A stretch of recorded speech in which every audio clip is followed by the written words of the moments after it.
bad luck with those. No worries at all. Thank you. Hi.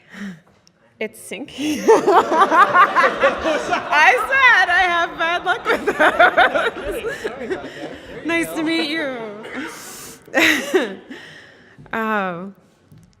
First, thank you for being here. My mom died on December 4th, 2012, almost exactly a year and a half ago.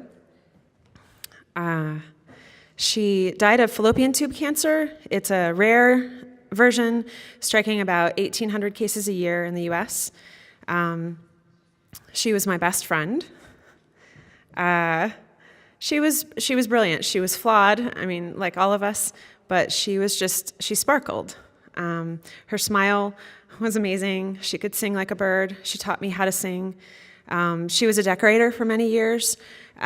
She taught me the impact of color in your emotions and life, and she could turn a house into a home with just moving a few things around. She taught me the word catty corner,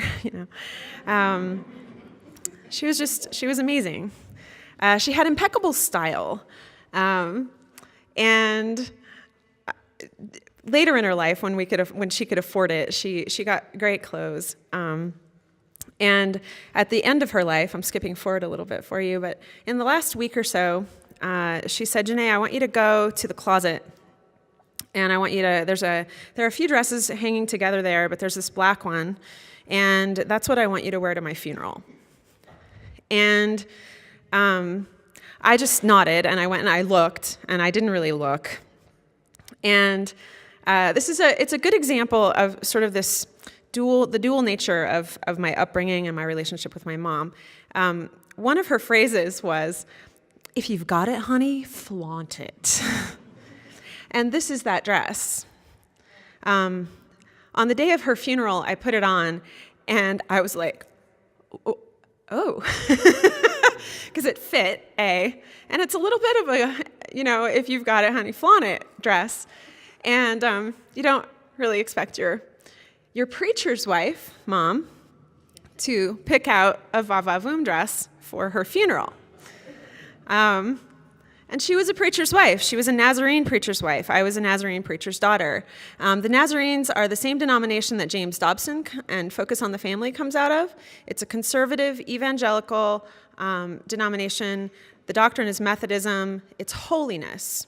And like my mom, it's sort of simultaneously intensely pessimistic and intensely optimistic. We come out, because of Adam and Eve and the choices they made against God, we come out flawed. The carnal heart. Babies come out flawed. Our job is to find God, to allow God to work in our lives, save us. And in the holiness tradition, it is to allow, this is where it gets optimistic, right? A lot of traditions say you're not going to get saved until, be good until you die, right? But in the holiness tradition, the Holy Spirit of God can come in and fix your heart, can heal it and make it whole. So this tradition saved my mom from bitterness, she could have been bitter. She had a horrible childhood, and brought her out of that. She credits God's love and the church's love with making her into the amazing human being that I knew. She taught me the same out of love and kindness and wanting me to have a great life. So I was taught that this is bad, and I have to go out and find God's help to fix it. In 2007, I was the leader. I was the oldest. I sing, I speak, I taught Sunday school most years of my life, and I'm kind of used to being up here, but I still get nervous, And I was that until I left the church in 2000 after my daughter was born. And then fast forward to 2007, I had 3 children and a husband, and these mom friends of mine discovered that I had never done anything wild. I had never been drunk. And not being drunk with these moms meant they were going to give me a party. And it ended up in this list that ended up in this project. Over the whole summer of 2007, I sowed my wild oats. I was still married. I was 37, and I was not about to wreck my life. I didn't go hitchhiking, although that is on the list with a friend now. But it ended up being this project because I have to make projects if I'm afraid of something. I had to then. And so I did all this stuff, and my mom was worried, and yet she was supportive. She had always said, I believe in your heart. You have an amazing heart, and it's going to be okay. She lectured me before I got a piercing, before I got a tattoo, and in love. I mean, it was gentle and it was kind, but it was still lecturing. In 2008, by that time, I had been facing all this fear, and it was transformative. Fear of damnation from my upbringing that she had taught me in love. And I transformed. I realized, A, my marriage is a wreck. And B, who am I? I was falling apart. In January of 2008, my mom was diagnosed with cancer. She had surgery. They got it all, supposedly. Over the next 2 years, it came back twice, and she beat it back again, like both times. And then in 2011, it came back, and it didn't go away. They put her on maintenance chemo. I didn't really realize how bad it was at that point. I had gone through the end of my marriage, a job, another job, and then I had decided to go full-time as a writer. It's a little different of a thing with your family. My family's awesome. We moved around a lot, so we're really close. There's intense love there. I have 2 younger brothers, and we're very, very, very close. I was the responsible one, and I went wild. I left my great guy of a husband. Like, he's a great guy. He's still my friend, good friend. And they were worried about me. And the way that often gets expressed with, siblings is a feeling of judgment and a feeling of not being good anymore. And I felt that kind of intensely. And I decided to publish my book, to start publishing it adventure by adventure. It was a new thing in 2012. I was gonna go for it. For them, it was a very different thing from my sister or daughter who has done these things and is experiencing them, to being out there where you can read it and anyone can read it. And it intensified some conflict, right as my mom was told that we can't do anything for you anymore. Right around the time I launched the book in March of 2012 is when she started a long decline, and I lost all ability to write. I went into a deep depression that summer. I hid it from a lot of people, but it was there. As my mom got worse, we started coming around, and that kind of made some conflict happen. Again, we're all intense people, and with anything like this, conflict happens. And so that was the context for this summer.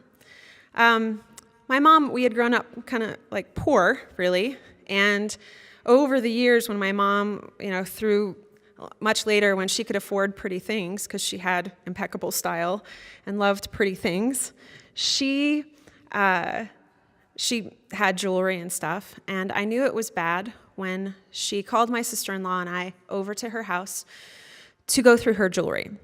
This is in early October of 2012. And we had done that, and we were sitting there on her bed, and my sister-in-law was here, and my mom was here. And this was,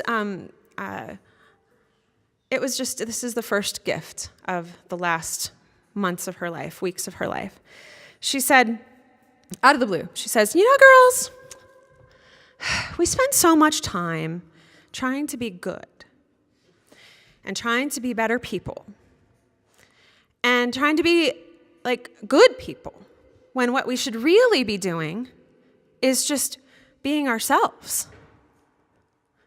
And I freaked inside because this was the first time I had ever heard anything like this from my mom. I was raised in love and in care with, I am a promise, I am a possibility, I am a promise with a capital P. I am a great big bundle of potentiality. We would always jazz it up. And so I was taught that this is bad and I've got to go fix it. And in that moment, my mom just wrecked all of that in a brilliant, wonderful way. And one of the most courageous moments of my life, I said to her, hesitantly, well, that's what I've been trying to do with my life and the project and publishing the book and all of this.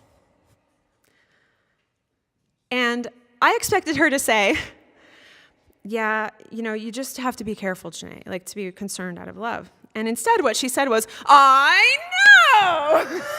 And she slapped her thigh. And I just couldn't believe it. It shattered. In one fell swoop, she said, I was wrong. And what you've been trying to get to all these years is actually right. Then, fast forward, more conflict. Not going to get into it. I love you, my brothers and my family. I love them. More conflict. End of that month, I'm bawling on her bed. She was worse. And I was in pain and hurt.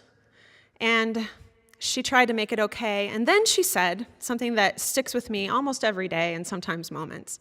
She said, Jené, you have a strength that you do not know. I see it. I know it. But you don't see it yet. But it's amazing. And you can trust in it. Fast forward to right after Thanksgiving. Thanksgiving was the last time, really, a couple days afterwards was the last time she got out of bed. And earlier in the year, Mom and I had a talk. I'm the oldest, and for a long time, I was, it was sort of understood that I was the executor of the estate and all that stuff. But with that horrible, depressing year, I tanked financially. You don't want to know how bad. It was bad. And I lost some, again, out of love and care, I lost some respect from my family, especially regarding that kind of thing. So my mom at first put my ex-husband in charge of everything. And again, I wasn't really attached to the executorship, but in this meeting, they announced that they had put my middle brother in charge of it. And he is a mortgage agent. He's a successful businessman. It's great. But when they were talking about what a personal representative does, everything good felt like a slap. I was just feeling like no one respected me. I was hurt, and I felt like they thought horribly of me, basically. And I cared because I love them, and I want their approval. Over that last year, I only wore like blue and green and brown and gray to family gatherings because I didn't want them to think of me as flighty. I have a tattoo on my leg, and I wear knee highs, and I wear red and pink and all that all the time, but I did not wear it to family gatherings because I cared. I wanted them to care, to think well of me. So in this meeting, it just felt horrible, and I actually wrote in my diary, I was sort of making notes, pretending to make notes, but my notes were, I do not ever want to see these people again, and which, was feelings. So I left. After about an hour, I made it through, and I'm driving down south. They lived in Briargate. I live in downtown. And I am screaming, and I am yelling, and I am pounding on the steering wheel, and I was crying, and I felt hurt and taken advantage of. I felt every negative thing you could possibly imagine. And at about Garden of the Gods, about halfway home, I started laughing, and I was still crying, but I just started, it's just, I can't even describe the joy. Because I realized in that moment what my mother had done for me. Out of love for my family, I was willing to change just the clothes I wore to gain their approval. Maybe I was strong, but I wasn't that strong. And in that moment, she set me free from ever caring what these people, the most important people in my life, thought about me. She said, "Be free." If I had been the executor, I would have tried harder. I most definitely would have. I don't know what it would have looked like, but I would have tried harder. And in that moment, she set me free. She gave me life, and at the end of hers, she gave me the ability to be myself, to be strong, and to have the kind of freedom she never had in her life. I'm thankful. I pass it on to my children. I pass it on to every person I know. And I hope to fully honor it, that gift from her. Thank you.